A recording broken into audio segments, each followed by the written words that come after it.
사무엘상 13장. 사울이 왕이 될 때에 30세라.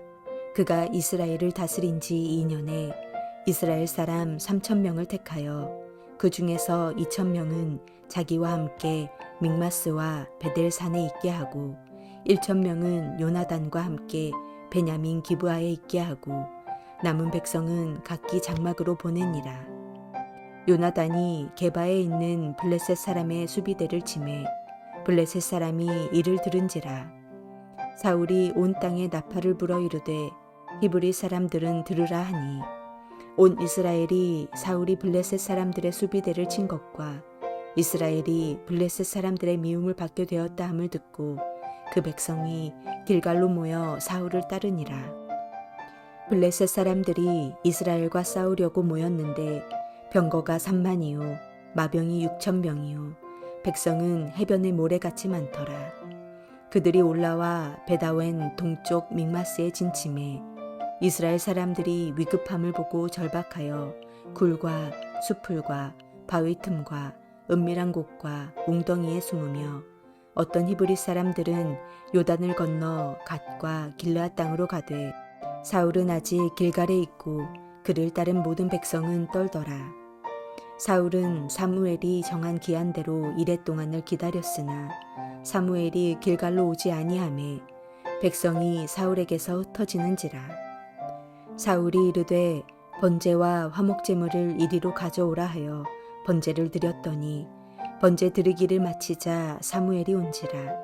사울이 나가 맞으며 문안하매 사무엘이 이르되 왕이 행하신 것이 무엇이냐 하니 사울이 이르되 백성은 내게서 흩어지고 당신은 정한 날에 오지 아니하고 블레셋 사람은 믹마스에 모였음을 내가 보았으므로 이에 내가 이르기를 블레셋 사람들이 나를 치러 길갈로 내려오겠거늘 내가 여호와께 은혜를 간구하지 못하였다 하고 부득이하여 번제를 드렸나이다 하니라.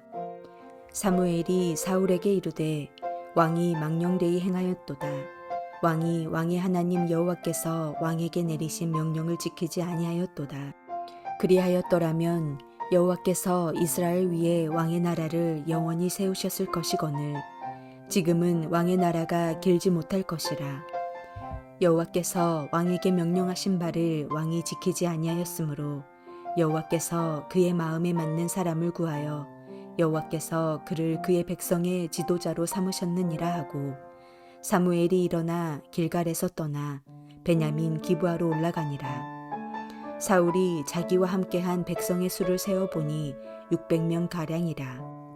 사울과 그의 아들 요나단과 그들과 함께한 백성은 베냐민 게바에 있고 블레셋 사람들은 믹마스에 진쳤더니 노략군들이 세대로 블레셋 사람들의 진영에서 나와서 한 대는 오브라 길을 따라서 수알 땅에 이르렀고 한 대는 베토론 길로 향하였고 한 대는 광야 쪽으로 스보임 골짜기가 내려다 보이는 지역길로 향하였더라. 그때에 이스라엘 온 땅에 철공이 없었으니 이는 블레셋 사람들이 말하기를 히브리 사람이 칼이나 창을 만들까 두렵다 하였음이라. 온 이스라엘 사람들이 각기 보습이나 삽이나 도끼나 괭이를 벼리려고 블레셋 사람들에게로 내려갔었는데 곧 그들이 괭이나 삽이나 쇠스랑이나 도끼나 쇠채찍이 묻을 때에 그리하였으므로 싸우는 날에 사울과 요나단과 함께한 백성의 손에는 칼이나 창이 없고 오직 사울과 그의 아들 요나단에게만 있었더라. 블레셋 사람들의 부대가 나와서 믹마스 어귀에 이르렀더라.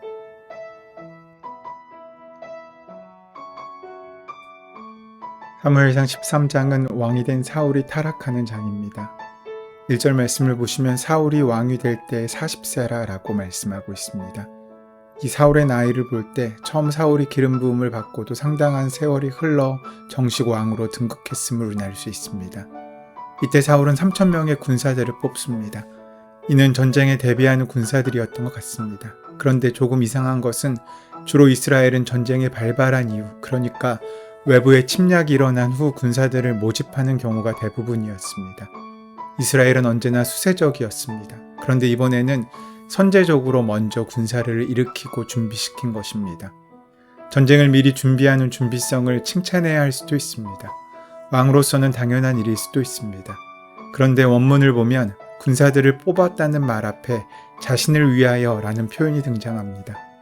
이는 사울이 왕권을 강화하는 계기가 되었습니다. 아마도 왕이라는 사실, 이방 민족들이 행하는 왕권에 대한 자각을 그도 했었던 것 같습니다. 그에게 왕으로서의 강력한 힘이 필요했다고 여기고 그 힘의 근거인 군대를 조직하여서 자기를 위하여 창립한 것을 보여주고 있는 것입니다. 이제 사울은 왕으로서의 권력을 휘두르기 시작합니다. 좋은 말로는 왕의 권위를 세우는 것이고 나쁜 말로는 권력에 취하기 시작했다는 것입니다. 문제는 그가 왕에 대한 첫 생각이었습니다. 하나님이 자신을 왕으로 세우신 것은 그의 민족들에게 하나님의 말씀의 통로가 되는 것이었습니다. 그에게 처음 하나님의 영이 임하자 그는 예언자처럼 변했습니다. 다시 말하면 그 자체가 하나님의 말씀이 된 것입니다. 그런데 그의 왕에 대한 첫 생각은 왕권이었던 것으로 보입니다. 우리에게는 자유가 있습니다. 하나님이 주신 권세도 있습니다. 더 나아가 축복과 은혜가 있습니다. 잘 견디게 하시고 버티게 하신 기적도 있습니다. 그런데 그 모든 것이 무엇을 위한 것입니까? 그 첫 생각에 우리의 인생의 방향이 달려 있습니다. 왜 나를 하나님께서 왕으로 세우셨는지, 왜 나를 변화시켜주시는지, 왜 내게 은혜를 주시는지, 왜 나를 그리스도인이 되게 하셨는지, 왜 나에게 왕같은 제사장의 권위를 허락하셨는지.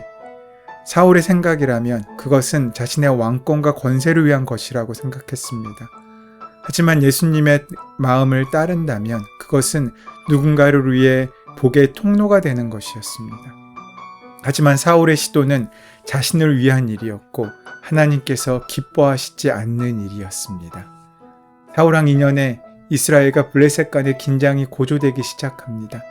믹마스에 수많은 블레셋 군대들이 진을 쳤고 그 소식을 듣고 많은 백성들은 숨을 곳을 찾았고 길갈에서 사울과 함께 있던 사람들도 두려움에 떨었습니다. 사울은 3,000명의 상비군을 조직하여 2,000명은 자신과 함께 믹마스와 베델 산지에 1,000명은 요나단과 함께 기브아에 주둔시켰습니다. 이스라엘 땅에 블레셋 수비대가 주둔해 있다는 사실에서 이스라엘이 블레셋의 지배 아래 있음을 우리는 알 수 있습니다. 이때 요나단은 게바에 있는 블레셋 사람의 수비대를 공격합니다. 요나단이 블레셋을 공격한 것은 사울의 의도는 아니었습니다.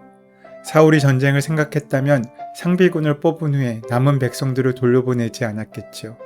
하지만 요나단은 하나님의 백성 가운데 있는 블레셋 수비대를 그저 지켜볼 수만은 없었습니다.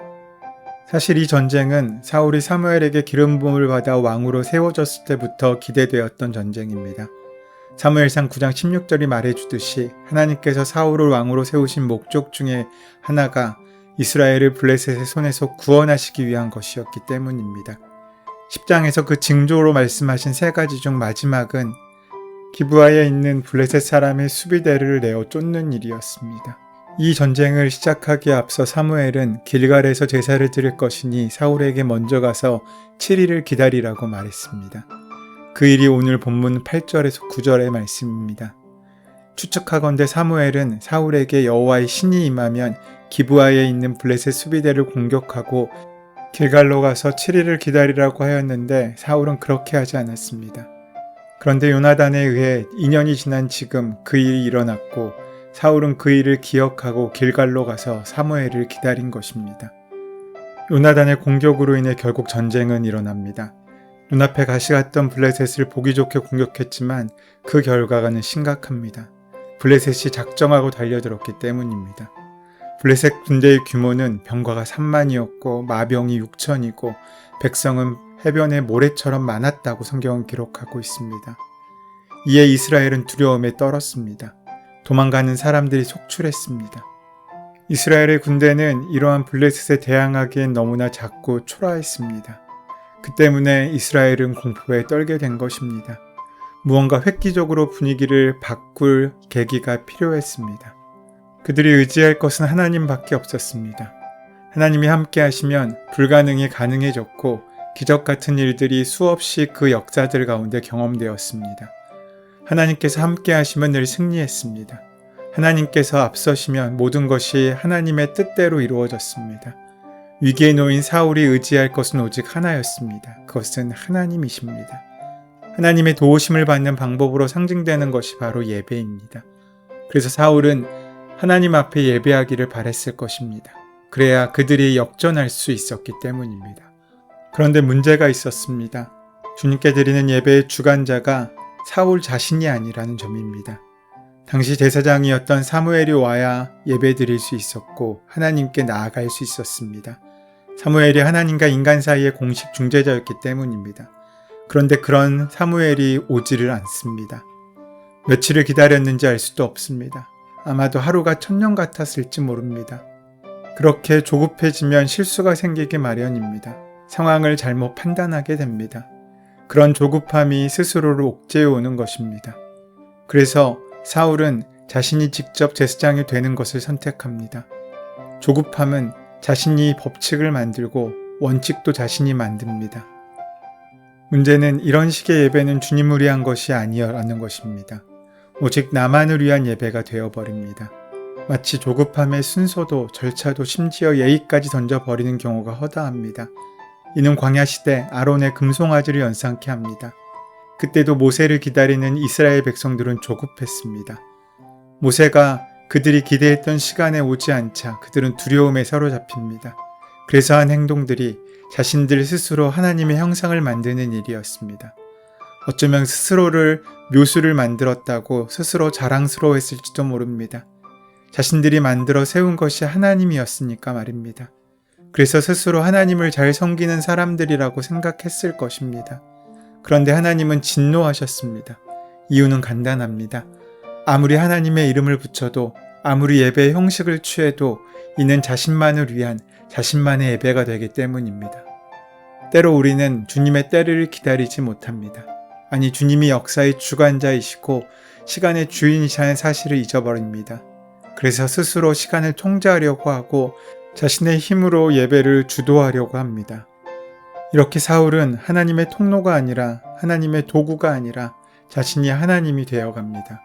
시간을 자기 마음대로 조절하고 상황을 자신의 뜻대로 해석하고 그것이 자신이 하나님이 되려는 행동입니다.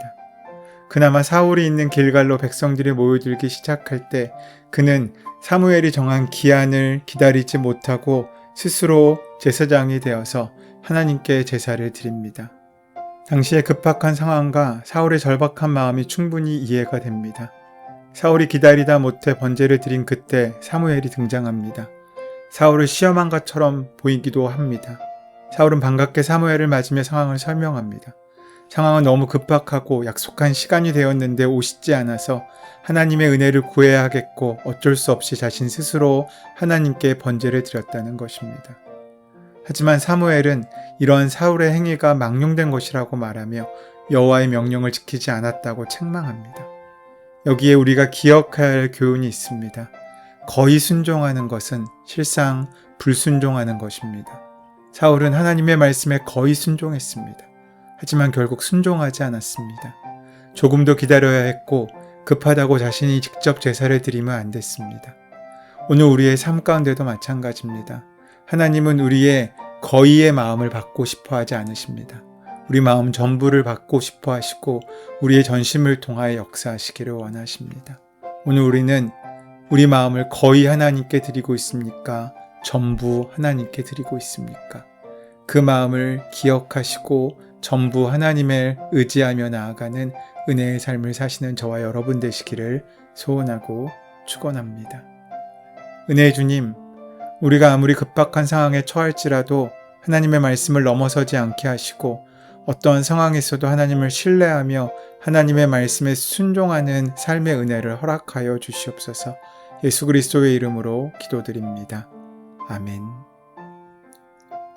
이제 오늘 우리에게 허락하신 말씀이 오늘 나에게 주시는 말씀으로 온전히 만나지기 위하여 함께 허락하신 본문을 깊이 묵상하시고 기도하시는 시간 가지도록 하겠습니다.